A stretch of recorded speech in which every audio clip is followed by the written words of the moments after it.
Bon, moi, j'enseigne en soudage ici au Centre de formation professionnelle de Québec depuis plus de 25 ans.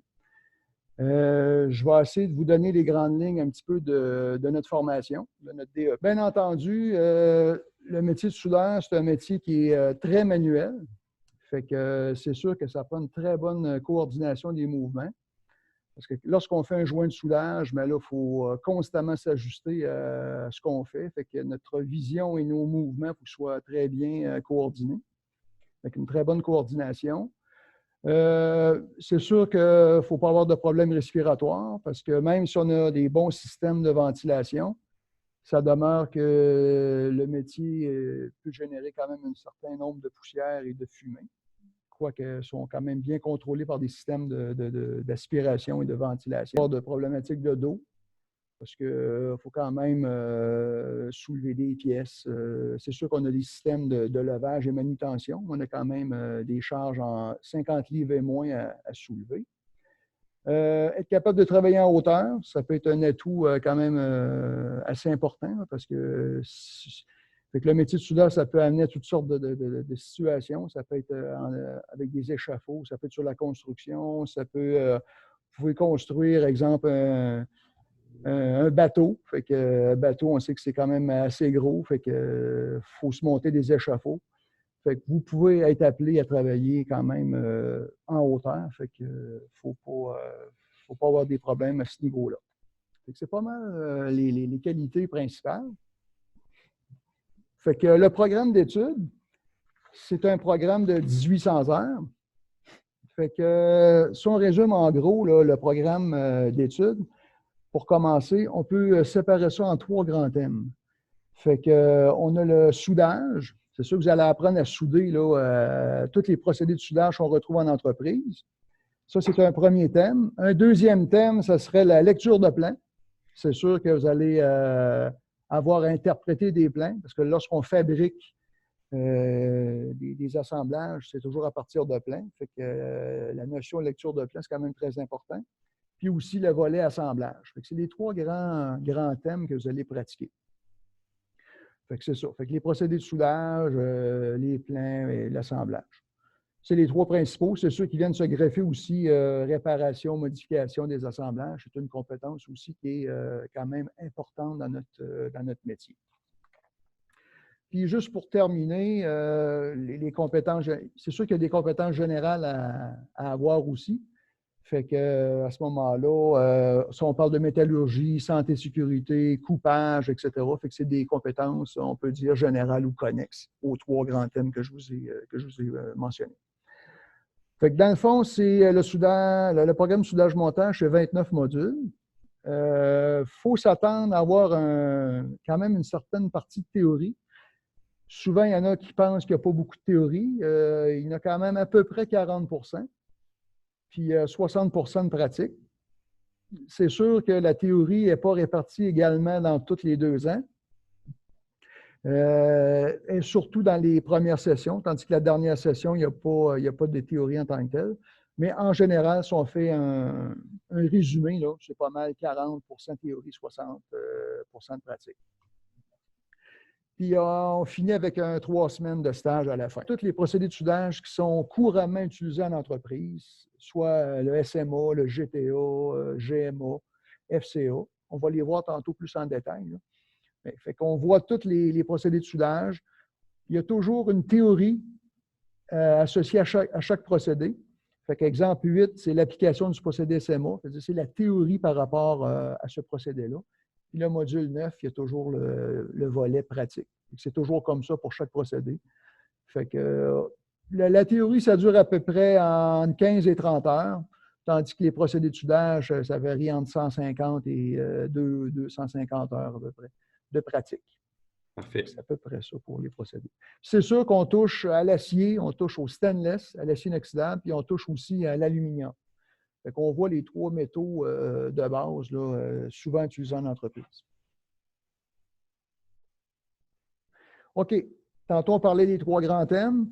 Fait que soudage, on vient de le voir. Le deuxième grand thème, c'est l'interprétation de plans.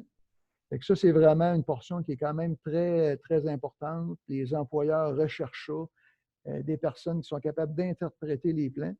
C'est une notion très, très importante. Il y a 3 modules qui traitent particulièrement de cette compétence-là, le 3, le 10 et le 22. C'est 3 modules de 105 heures. Vous avez 315 heures de lecture de plan à faire. Puis c'est sûr que la lecture de plan, vous allez le pratiquer aussi dans les modules d'assemblage. Vous allez travailler à partir de plan. Fait que c'est sur 315 heures de lecture de plan. On commence par croquis et dessin. On commence à faire des petits croquis, des plans élévation profil de pièces. Après ça, on commence plus avec des plans en tant que tels. On commence à interpréter des plans de simples à complexes. OK. Puis le troisième volet, ou le troisième thème très important, c'est vraiment le volet assemblage. Fait qu'on a 4 modules d'assemblage, plus 2 modules de modification-réparation.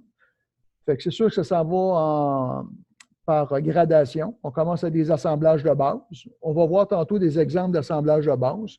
Fait que c'est sûr que c'est des petits assemblages, pas trop compliqués. Puis après ça, on commence à être toujours de plus en plus compliqué. On introduit du pliage, on va introduire du cintrage, on va introduire des boulons, de la boulonnerie, etc., etc. Fait que pour en venir à finir le complexe. Puis on a aussi 2 modules de réparation-modification dans ce volet-là. Comme je disais tantôt, les 3 grands thèmes, il y a aussi des connaissances générales. Fait que les connaissances générales comme notion de métallurgie, c'était quand même un module qui est important, savoir différencier les types d'acier, les types de métaux, les grades d'acier, quand on va souder une pièce, comment que ça va réagir, etc., etc. Là. Fait que toute la métallurgie entourant le soudage. La santé-sécurité, très important aussi. Préparer des pièces, couper des métaux, apprendre les différents équipements, appareillage de coupage et de façonnage, apprendre les rouleaux cintrants, comment plier une pièce, combien utiliser les cisailles pour couper le matériel, etc. C'est toutes des connaissances connexes qui sont quand même très importantes aussi. C'est sûr que la théorie qu'on apprend, c'est toujours appliqué. C'est toujours de la théorie appliquée. Là. Quand on parle de mathématiques, c'est vraiment des problèmes reliés à vraiment des cotypes d'assemblage, comme on voit sur la figure ici. Là. Il y a des contreventements, les pièces en angle. Fait que j'ai des mesures, je veux trouver la longueur de la mesure en angle, mais là, je vais utiliser, exemple, Pythagore ou la trigonométrie pour trouver la longueur. Fait que, à l'intérieur du soudage, il y a 3 principaux procédés de soudage qu'on utilise en entreprise. C'est sûr qu'on va utiliser ici au département. Fait qu'on a l'électrode enrobé qui s'appelle le SMAW, c'est des abréviations anglaises. Fait que l'électrode enrobé, c'est surtout utilisé pour la réparation, chantier de construction, les travaux spécialisés. Fait qu'à ce moment-là, quand on fait de la réparation, là, on va utiliser beaucoup ce procédé-là. Parce que je peux souder à l'extérieur, il n'y a pas de danger pour les courants d'air, tout ça. Fait que surtout utilisé pour réparation. Fait que c'est le premier procédé qu'on voit à l'école. Fait qu'on se fait vraiment la main avec ça. C'est vraiment un procédé complètement manuel. Fait que là, on va pratiquer notre dextérité avec ce procédé-là. On débute avec ça. Après ça, on va passer à des procédés GMAW, ou qu'on appelle semi-automatique. Semi-automatique parce que là, c'est une bobine de fil. Le fil arrive en continu. Fait que c'est très, très, très rapide comme exécution. Fait que dans la production, c'est ce qu'on voit dans les usines, c'est ce procédé-là surtout qu'ils utilisent en cause de sa rapidité d'exécution. Fait que vu qu'il est très utilisé, c'est sûr que dans la formation, il va y avoir une portion très importante attachée à ce procédé-là, GMA et FCAW. On a aussi le GTA. Fait que ça, c'est vraiment de la petite soudure. C'est plus pour des équipements de stainless, que ce soit de laboratoire, que ce soit de restauration, ou les meubles en acier inoxydable. C'est vraiment un procédé. On fait des petites soudures. On va pratiquer ça aussi à l'école, surtout sur du stainless et de l'aluminium. Pas mal d'assemblage. Là, ici, on voit des exemples de projets faits par les élèves. Fait que ça, c'est des assemblages qu'on pourrait dire à peu près complexité moyenne. Fait que c'est des foyers. Vous pouvez observer qu'il y a quand même beaucoup de travail à faire sur ces projets-là. Le premier à gauche, dans le fond, on voit que c'est tout cintré. C'est toutes des pièces qu'on a coupées, après ça on est allé cintrer, on a roulé pour former la pièce, la taquer, la souder, la polir, etc. Tandis que celui du centre, mais c'est des pièces pliées aussi. Fait qu'on voit que c'est en angle, c'est quand même assez compliqué à faire. Puis le projet de droite, le foyer hexagonal, mais là, c'est plein de pliages, puis c'est assez difficile quand même d'arriver avec un produit là, aux dimensions voulues. Fait qu'il faut s'appliquer, faut couper les pièces aux bonnes dimensions, il faut les plier aux bonnes dimensions. Fait que ça fait pratiquer là, plein d'aspects que vous allez avoir appris dans vos cours antérieurs. Ça, c'est d'autres projets d'élèves. Fait qu'ici, on voit au centre, on voit une remorque. Fait que dans notre module complexe, fait qu'on fait une remorque, entre autres, et d'autres projets, là, mais entre autres, c'est ce projet-là qu'on fait, là, la remorque. Fait que quand même, c'est une bonne dimension. Là, il y a de la suspension, il y a des pièces boulonnées. Fait qu'il y a beaucoup de choses à gérer et à réaliser. Fait que pour nous autres, c'est un projet complexe à l'école. OK, ici, on voit, c'est sûr qu'il y a des projets obligatoires à l'école, mais c'est sûr qu'aussi, on laisse un petit côté créatif là, pour les élèves. On a des projets personnels. Il y a des moments, surtout à la fin de la formation, là, la dernière portion de la formation, on laisse un volet projet personnel. Fait que, on attend la fin pour que l'élève ait le plus de connaissances possible. Puis c'est sûr qu'au début de la 4e session, l'élève commence à planifier son projet personnel. Fait qu'avec l'enseignant qui donne la 4e session, bon, l'élève amène une idée de projet. Là, on voit, exemple, une remorque basculante. Ça peut être un foyer, ça peut être un barbecue, un fumoir, etc. N'importe quoi en métal. Fait que durant la session, l'élève planifie son projet avec l'aide de son enseignant, fait les croquis, fait les plans. Puis vers la fin, là, il fait la fabrication, il fabrique.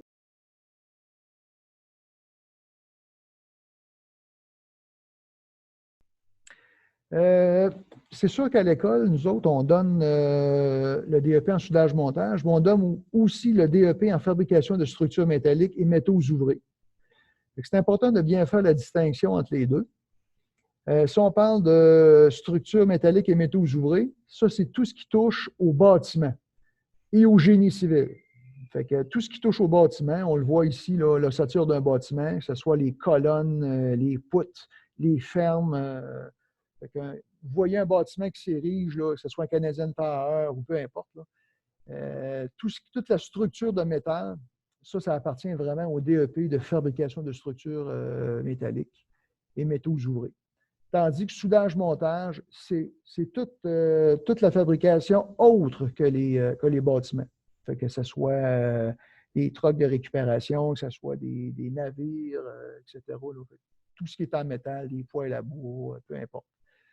C'est vraiment la distinction à faire entre les deux DEP. Ici, on voit des exemples. On voit des exemples ici, le stade des Falcons d'Atlanta. Ça a été fait à Saint-Georges-de-Beauce. Ça a été fait à l'usine Canam à Saint-Gédéon-de-Beauce. On voit que c'est un projet qui est extrêmement complexe. C'est toutes des structures d'acier, ça vient se fermer. Fait qu'il y a énormément de pièces courbées en angle, beaucoup de pièces soudées. En tout cas, il y a beaucoup de choses, beaucoup de paramètres à gérer. Fait que c'est pour vous montrer que le métier de soudeur, ça peut être très, très, très, très complexe. Puis à droite aussi, on voit des styles d'escalier en rond, etc. Là. Fait que ça, c'est fait surtout par le DEP en structure métaux ouvrés, mais c'est sûr que le DEP en soudage aussi peut participer à ce genre de projet-là. On peut voir que ça peut être assez complexe. Tandis que le DEP en soudage-montage, c'est tout autre que le bâtiment. Là. Fait que toute autre fabrication que l'ossature de bâtiment. Fait que ça peut être le transport, les camions, remorques automobiles, l'industrie alimentaire, l'aérospatiale, machinerie lourde, fabrication de toutes sortes, l'atelier d'usinage, les tuyaux, les canalisations de gaz, etc. Fait qu'on a près de 120 postes de soudage, beaucoup d'équipements modernes, des équipements de qualité, un système de ventilation très efficace. On vient d'injecter 2 millions, 2,2 millions. Au cours des 2 dernières années, on a tout mis à neuf notre système de ventilation. Fait que il y a de l'air neuf qui est recyclé, l'aspiration à la source, tout est neuf et très fonctionnel. Fait que des heures de travail sains, sécuritaires, des règles de sécurité, on est très rigoureux par rapport à ça. Des bonnes relations avec les compagnies. Fait que, on organise souvent des rencontres, des journées carrière, tout ça. Fait qu'on a une bonne relation avec les compagnies. Quand vous allez faire votre stage, mais on a des listes d'employeurs, puis on va vous accompagner là-dedans pour trouver un stage qui correspond à vos aptitudes. Absolument. Fait que c'est ça, les taux horaires en commençant, quand vous quittez la formation, c'est à peu près 18 à 20 $ de l'heure. Ça peut être un peu plus, dépendamment des compagnies. Puis ça peut avancer assez rapidement. Là. Ça dépend où est-ce que vous travaillez. Si vous allez travailler, exemple, dans le nord, dans les mines, ben, ça peut être 30-35 piastres de l'heure. On peut dire on débute à 18, 20 $ si on reste dans la région. Puis si on s'éloigne, ça peut être plus que ça aussi. Il y a quand même des bons salaires. Okay. Puis les possibilités d'avancement, c'est sûr qu'il y en a beaucoup. Fait que vous pouvez commencer comme soudeur. Après ça, vous pouvez monter superviseur en soudage. Fait que dans n'importe quelle compagnie où ils font du soudage, ça prend quelqu'un qui vient superviser le soudage, qui vient faire le contrôle de la qualité de ces soudures-là.